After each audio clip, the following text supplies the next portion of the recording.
All right, let's go to the back page. Y'all being slow need to keep up with me. No distractions around you. You need to focus. So, zoom out a little bit here.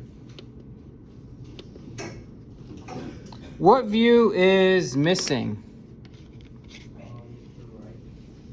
The right side is missing.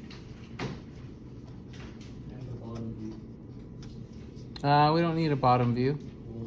What views do I have? The front and top. I have the front and the top.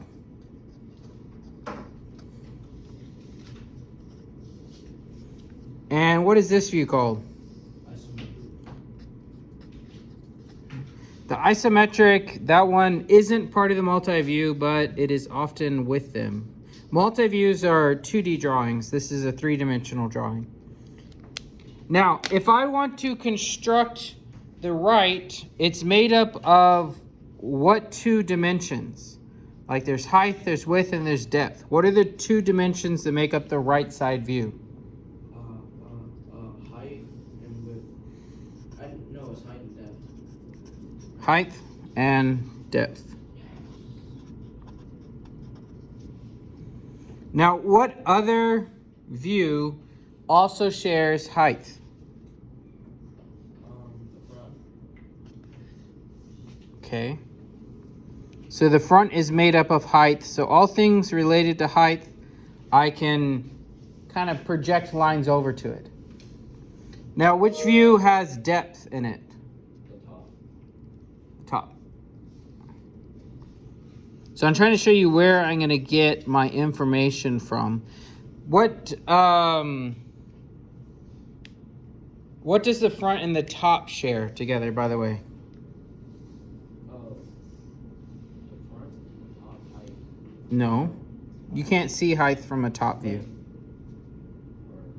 Width, not length. Width. So you call it width? Yeah, width, how wide something is, shoulder width. So everything that I know about height, I can get over from the front view. Everything I know about depth, I can get from the top view. And work my way through that.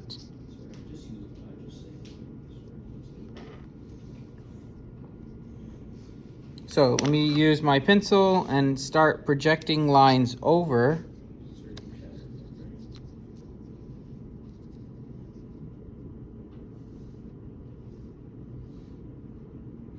Just trying to line it up to make sure that it's straight. So we know it's going to project to the bottom. I just want to line it up correctly. And I'm using the edge of the paper to try and make sure that I am correct. Like true, that I'm at 90 degrees. I need to know where the bottom of this thing comes into play.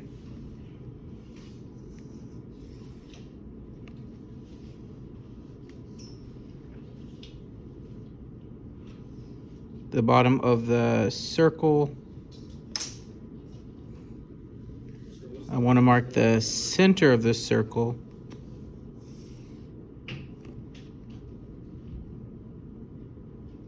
So how do we do the 2 circles on the bottom?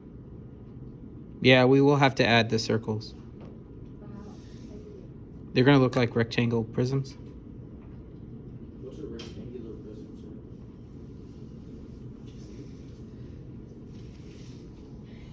sir? Okay, so I've got all these lines projected over.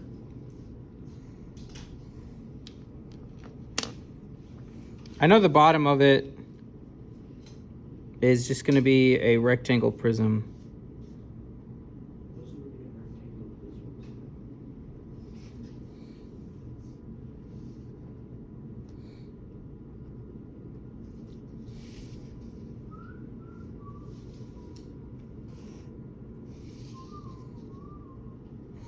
And the top of it moves forward from here, but I don't know how far to draw that. Like, I don't know where the line stops.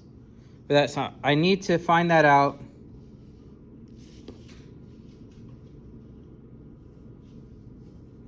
And I can find that out by looking at the top view and measuring how far down it is. For instance, and I'll write it up here. I want to know how far out this is And with measurement, I can see it's 2 centimeters.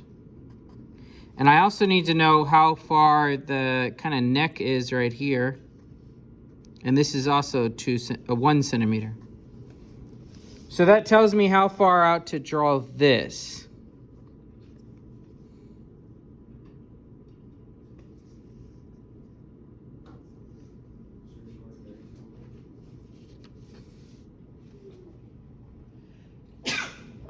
Thank you.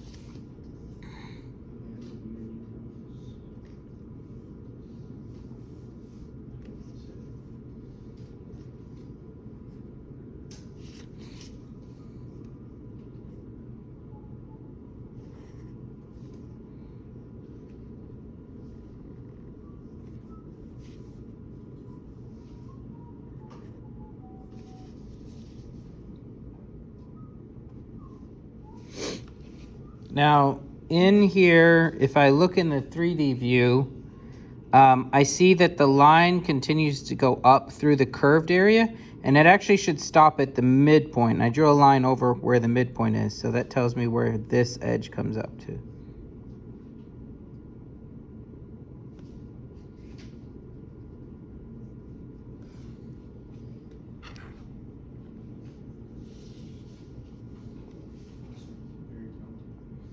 So that's where my center line is, and then my dashed lines.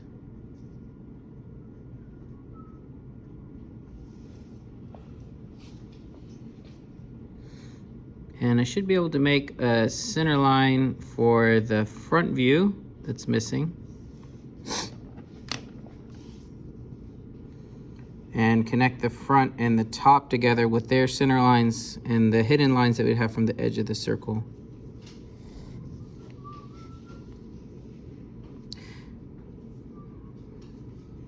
To help you draw like the dash line that's going to go up here on the top, where the circle ends right here actually lines up right with the edge of that circle. So that ought to help you figure out where those fall in space.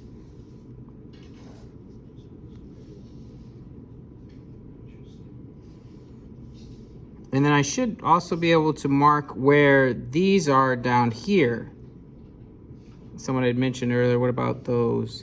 So we should be able to project lines down from the top view to mark where those holes are.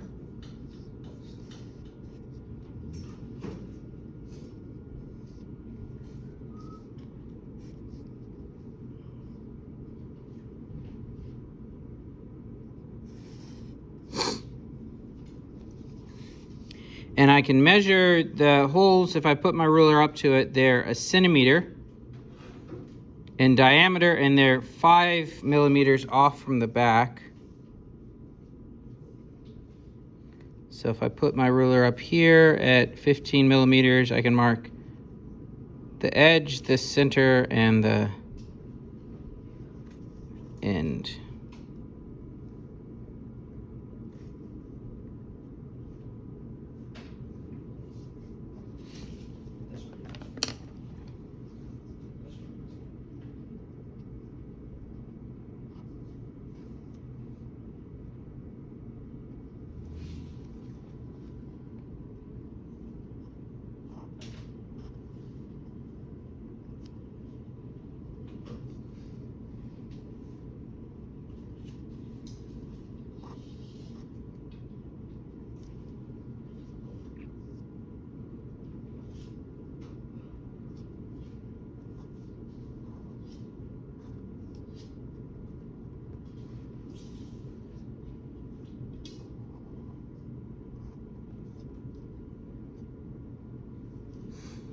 The center lines that I have in the top view, half of it is covered underneath this, because remember, object lines take precedence over center lines.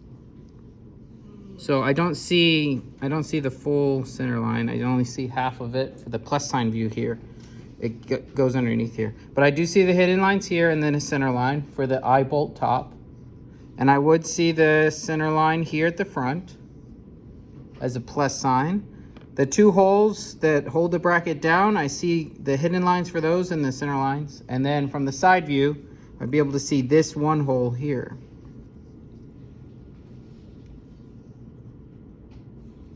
So once you have that drawing complete, look down at number 1, 2, and 3 and try and see if you can answer those questions. Understand what they're talking about. And I'll try to explain them to you in a little bit. We'll kind of discuss them, but see if you can find the answers for those.